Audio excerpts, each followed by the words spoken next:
بسم اللہ والحمد للہ والصلاۃ والسلام علی رسول اللہ۔ حضرت لقمان کی نصیحتوں کے حوالے سے سورہ لقمان کے دوسرے رکوع کا مطالعہ ہو رہا ہے۔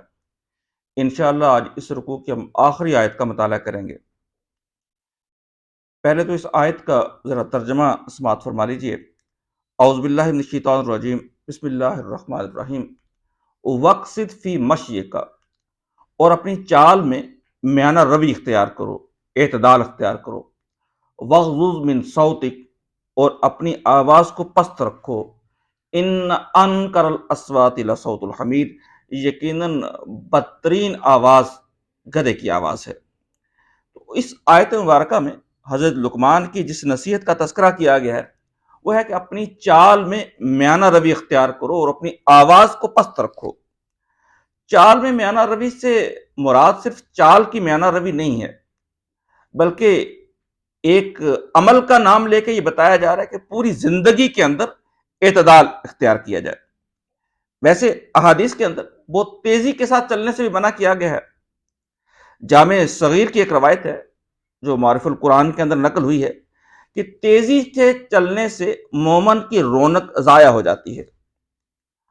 اور حضرت عبداللہ ابن مسعود رضی اللہ تعالیٰ عنہ سے بھی ایک قول مروی ہے کہ نبی اکرم صلی اللہ علیہ وآلہ وسلم نے یہود کی طرح دوڑنے سے اور نصارہ کی طرح بہت آہستہ چلنے سے منع کیا ہے۔ یہود عام طور پہ اپنی چال کے اندر بہت زیادہ تیزی رکھتے تھے، افراتفری میں اور عجلت میں نظر آتے تھے۔ اس کے مقابلے میں نصارہ بہت آہستہ چلتے تھے اور اپنی چال سے گویا اپنے آپ کو زیادہ معزز اور باوقار ثابت کرنے کی کوشش کرتے تھے۔ تو نبی اکرم صلی اللہ علیہ وآلہ وسلم نے منع فرما دیا کہ یہ دونوں شباہتیں اختیار نہیں کی جائیں۔ حضرت عائشہ صدیقہ رضی اللہ تعالی عنہ، انہوں نے ایک دفعہ کسی شخص کو بہت آہستہ چلتے ہوئے دیکھا، جیسے بہت مریض ہو اور ابھی بر جائے گا۔ تو حضرت عائشہ نے پوچھا لوگوں سے کہ یہ کون صاحب ہیں اور انہیں کیا ہو گیا ہے؟ تو لوگوں نے بتایا کہ یہ قاری ہیں، تو اس لیے یہ ذرا آہستہ چلتے ہیں۔ تو حضرت عائشہ صدیقہ رضی اللہ تعالیٰ نے فرمایا کہ حضرت عمر ان سے بہت بڑے قاری تھے، لیکن وہ یہ مریل چال تو نہیں چلتے تھے۔ یہ مریضوں والی چال نہ چلو، بلکہ اچھی چال اختیار کرو۔ اسی طرح حضرت عمر فاروق رضی اللہ تعالیٰ عنہ نے ایک شخص کو دیکھا کہ سر جھکائے چل رہا ہے اور بہت مریل سی چال چل رہا ہے، آہستہ آہستہ چل رہا ہے۔ تو آپ نے اس کو ڈانٹ کے کہا کہ نہیں، تو سر اٹھا کے چل اور سیدھا ہو کے چل، اسلام مریض نہیں ہے۔ تو انسان کو اپنی جو نیچرل اور طبعی اور فطری چال ہے وہ چال چلنی چاہیے۔ اپنی چال کو آہستہ کر کے یہ ثابت کرنے کی کوشش کرنا کہ میں زیادہ باعزت باوقار ہو گیا ہوں، تو یہ طریقہ اسلام کیا ناپسندیدہ ہے۔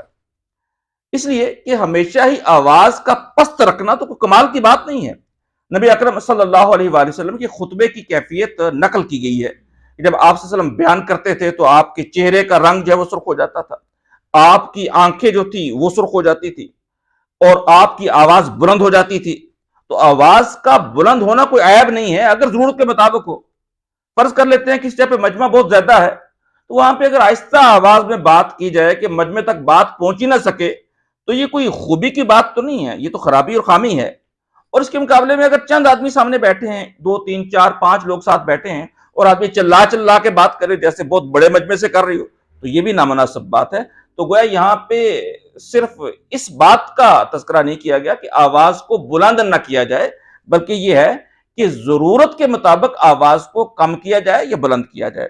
اسی طرح فرمایا گیا ان انکر الاصوات لصوت الحمیر، یقیناً آوازوں میں سے بدترین آواز گدھے کی آواز ہے۔ تو گدھے کی آواز کو بدترین کیوں کہا گیا؟ اس کے اندر کوئی مقصد نہیں ہے، کوئی مدعا نہیں۔ جب اس کا دل کرتا ہے تو ڈھینچو ڈھینچو شروع کر دیتا ہے اور اس آواز سے باقی لوگ بھی تنگ ہوتے ہیں۔ تو گویا دوسرے کو دبانے کے لیے بلند آوازی اختیار کرنا اس سے منع کیا گیا ہے۔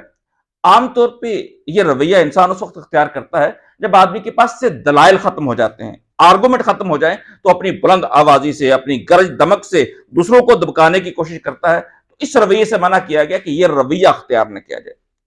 تو یہ وہ نصیحتیں ہیں جو حضرت لقمان نے اپنے بیٹے کو کی تھی۔ ان نصیحتوں کے حوالے سے جو بہت قابل غور بات ہے وہ یہ ہے کہ قرآن مجید نے ان کو نقل کیوں کیا ہے۔ قرآن نے 2 باتیں کہیں۔ پہلی بات تو یہ کہ حضرت لقمان ایک حکیم، دانا اور معاملہ فہم انسان تھے۔ سوال یہ پیدا ہوتا ہے کہ ان کی عقل کا، ان کی معاملہ فہمی کا، ان کی دانائی کا اظہار کیسے ہوتا ہے۔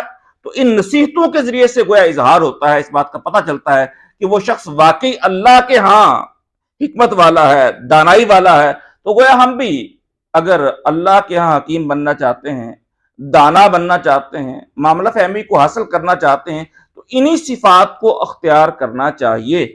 اللہ تعالی ہم سب کو یہ اوصاف، یہ اعمال اختیار کرنے کی توفیق نصیب فرمائے، تاکہ ہماری زندگیوں کے اندر بھی نکھار آئے، اور نہ صرف یہ کہ ہماری دنیا بلکہ آخرت بھی بہتر ہو جائے۔ اللہ تعالی ہمیں عمل کی توفیق نصیب فرمائے۔ وآخر دعوانا ان الحمد للہ رب العالمین۔